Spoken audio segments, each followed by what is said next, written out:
Okay, part 2 of Google Calendar. Here we are. So, remember that soccer game we invited Miss Garcia to? We can take a look at it, and we see a graphic there. And we said, oh, we're not going to go to that game. So we can go ahead and delete that, or maybe the dates and chimes changed. So you can click on the edit right there, change anything you need to do. There are more actions over here. Maybe if you wanted to copy it to another calendar, you can do that. Or maybe you're not one that wants to be in charge of that anymore. You can change the owner, up to you, or print it. In this case, though, we're going to just go ahead and say we changed it and save. Or maybe say we're not going to go anymore. So let's go ahead and delete it. You can do that as well. And you push the button and it goes away. Or you need to send a reminder saying, hey, make sure everyone brings X, Y, and Z things. You can push this button to email all your guests. This option is the same thing as what the other one did. And that just closes it. In this case, though, we're going to delete it because it's not a real event. So you can choose to send it to them saying, hey, we're canceling this, or you can just say, don't send it to them, which we're going to do. Over on this side over here, we have this thing here called reminders. You would want to click that if you want to see them. I don't have any on here right now, but we can totally make one. So if you look right here, if you click to make a new one, they have options for events out of office, meaning if you were going to be gone, if somebody emailed you, it would automatically respond with another email that said, I'm not available until this time or date. A reminder right here is what we're going to look at. And they also have appointment slots, but we're not doctors, so we don't really need that.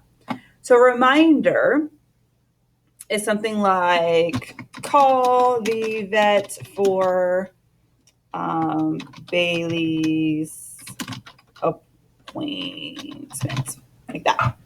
And I want to do a reminder specifically for this day because maybe the office is closed or something, and I want to make sure I call right away that beginning that week. And maybe I want to make sure that I just do it just the one time. Or maybe if I'm saying reminder to take vitamins, I can put that on there. And then I want to say that it repeats daily, but not all day. I want it specifically to go off maybe right in the morning. So right when I get up, so maybe 7 o'clock. And so at 7 o'clock every single day, it's going to pop up in my email, also on my phone, to remind me to take vitamins. And I say save.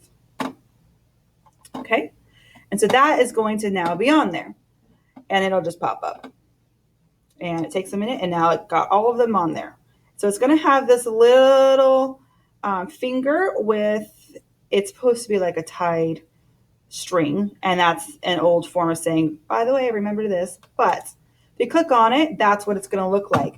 You can then mark it as done for that day. And you can also edit it.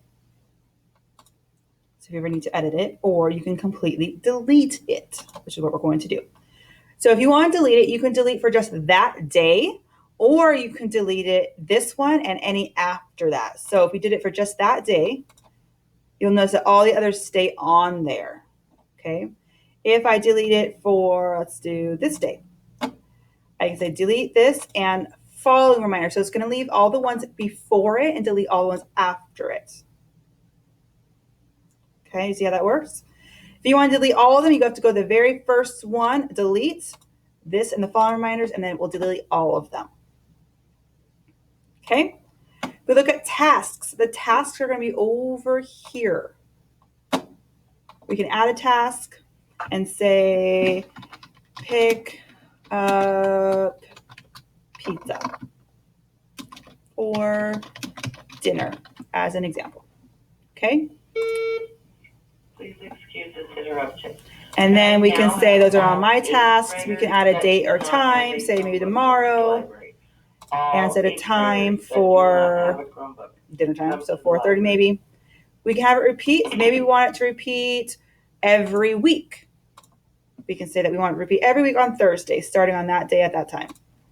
Okay, got it done. It's going to go on there as a task. So now I've got that on there every single week as a task. And over here on your tasks, it's going to have that here. And you can check off that task and it goes to the bottom and says that it's complete. Okay, for this week. That doesn't mean it's going to be complete every single week. Okay, now That's for reminders and tasks. Let's take a look at creating another calendar. So when I create my Bellamy family calendar, which is what I use with my kids and my husband and my family stuff, I had to go down here to other calendars, and specifically I had to push this button right here. So I can subscribe to a calendar, which means you have to know the name of it. It's not very common. But normally what's common is you create a new calendar. So I'm going to click on that, create a name. In this case, we're going to just say sample. Description, you do not have to have. Time zone is always going to be set for us here in Moses Lake at Pacific time. The owner should be your email address on there. Organization is the same thing. Create calendar. It may take a minute. That's fine.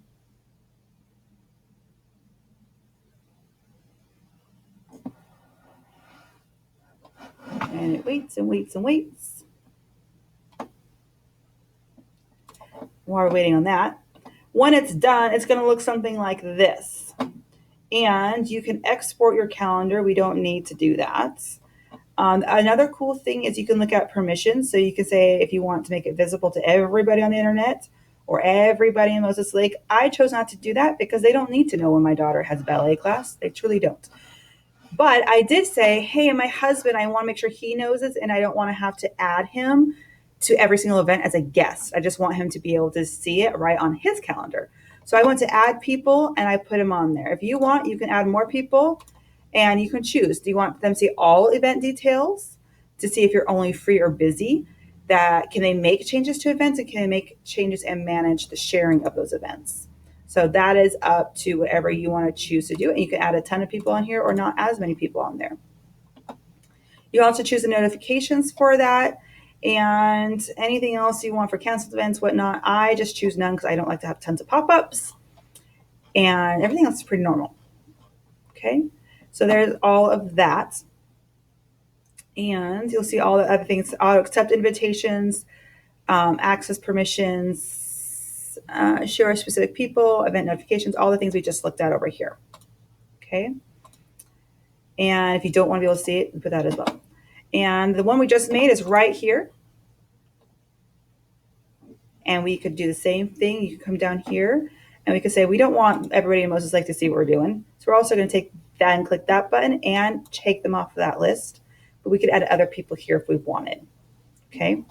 Now to delete this calendar, we want to come over here and go remove calendar. That's going to take it to the very bottom. And you can either unsubscribe. So if you're not the owner, you can unsubscribe so you don't see it anymore. But if you're the owner, you can actually delete it. But that means everything you put on there is gone and everybody you invited is gone. Okay, so permanently delete and it's gone. Okay, now that is all gone. Now this right here shows you that you can also change colors. So if you want to change colors for that particular calendar, you can. It's easy to have each calendar be a different color because it tells you when you're looking at it who is for what. So I know that this is like for personal stuff and this blue has to do with something at work specifically. Okay. And that is it for Google Calendar. It's pretty simple, not a lot to it once you get used to it.